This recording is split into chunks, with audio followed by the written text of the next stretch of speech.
Blindée de skateurs au beau jour, la place Louis Pradel aurait dû leur être interdite d'accès en 2017, mais le projet de rénovation de la mairie a été confronté à une levée de planches de la scène locale qui a obtenu gain de cause, une anecdote qui en dit long sur la place qu'occupe Lyon dans la cartographie du skate, au point d'en être devenue une capitale pour plusieurs générations de passionnés.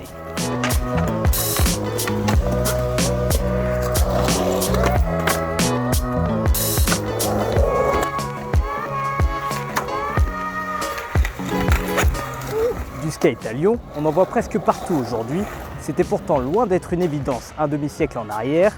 Régis Caillol s'en souvient comme si c'était hier. On s'est mis à skater comme ça et on était une dizaine sur Lyon à skater. On a créé nos premiers modules. C'était un quarter qu'on mettait sur la place Bellecour le soir. On faisait des kick turns parce qu'à l'époque il n'y avait rien qui existait d'autre que ça. Et puis on allait sur la montée de Perrache faire du slalom jusqu'à ce que les flics arrivent et nous jettent. Très mal vu à l'époque, le skate gagne peu à peu de la notoriété en France, au point d'être reconnu comme sport officiel en 1974. Il atteint son premier pic avec l'émergence d'une marque lyonnaise mythique du Vieux-Lyon, la Cadure et sa planche qui dure. C'est l'époque là où le skate se vendait comme des petits pains, tout le monde en voulait. Et puis la Cadure, on s'est fait planter par un gros client, King Skate à Paris, qui a fait une très grosse commande de planches qu'il n'a jamais payée. Et donc on s'est cassé la gueule. Parmi ses pionniers, David Gratalou dirige aujourd'hui le plus vieux skate shop en exercice de la ville. Cette époque, il l'a brièvement connu avec sa première planche. Et autant le dire tout de suite, on était loin du skate moderne. Ça permettait de rien faire, surtout c'était les années 70, c'était pourri, il n'y avait rien à faire. Ça pas retourner sur soi-même et ouais, c'était le début du skate. Mais voilà, chaque sport a un début. Le skate prend une toute autre dimension à Lyon dans les années 80 grâce à une nouvelle figure, le ollie.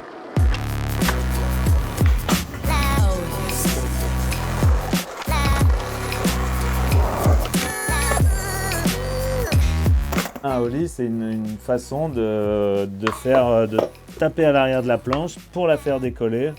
Voilà. C'est ça, c'est un peu la base du skate moderne. Et c'est des choses que nous, on a mis 1 an à apprendre. Voilà. Parce que personne ne nous montrait. En fait, c'est une figure qui a révolutionné le skateboard, qui permettait par exemple en ville de se déplacer sans avoir à descendre de sa planche à chaque fois qu'il y avait un trottoir. À part à Paris où peut-être il y en avait 1 ou 2 qui commençaient à le faire, mais on avait déjà 5 ans d'avance. Les planches s'allongent et le skate s'invite dans la rue. C'est la naissance du skate moderne et avec lui l'émergence d'un des plus grands talents de sa génération, Jérémy Daclin, quintuple champion de France et champion d'Europe. Pour en arriver là, le Lyonnais a dû tout apprendre sur le tas. Ce qui était dingue dans les magazines, c'est qu'on voyait une photo, mais c'était quelque chose de statique et on devait imaginer l'avant et l'après. Donc voilà. Alors que maintenant il y a les vidéos et ça va beaucoup plus vite, quoi. Au fil du temps, le skate s'invite dans la pop culture américaine avec des scènes iconiques au cinéma. Le skate est monté très haut dans les années 80 avec Retour vers le futur, avec Police Academy.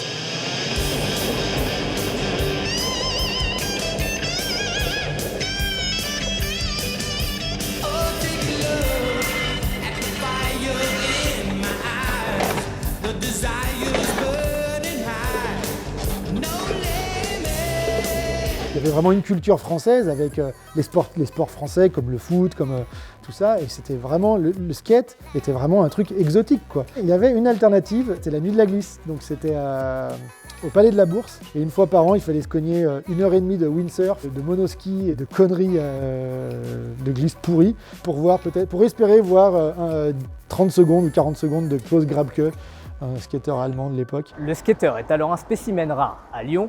Alors pour fédérer cette scène locale émergente, il fallait un skate shop. Michael Place, qui gère Wall Street, le sait mieux que quiconque.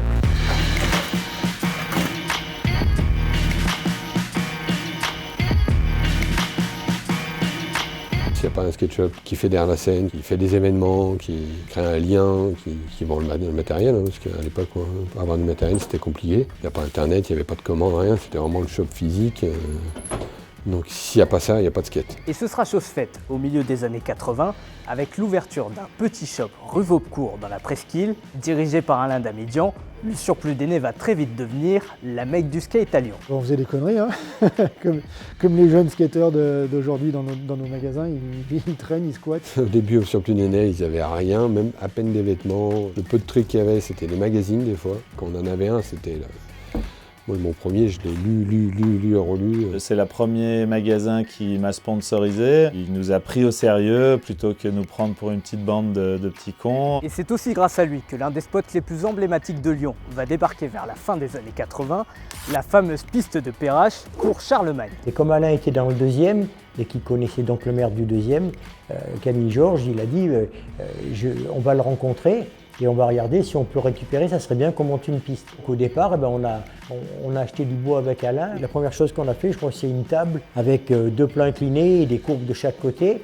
On se fabriquait le skatepark, on le faisait évoluer. Je ne sais pas combien d'heures j'ai passé à visser des modules à la piste. À l'époque, les gens venaient parce qu'il n'existait rien d'autre nulle part. Il y avait jusqu'à 500, 600, 700 personnes, quoi. Un terrain propice qui verra émerger un nouveau petit génie qui marquera de son empreinte une période dorée du skate à Lyon.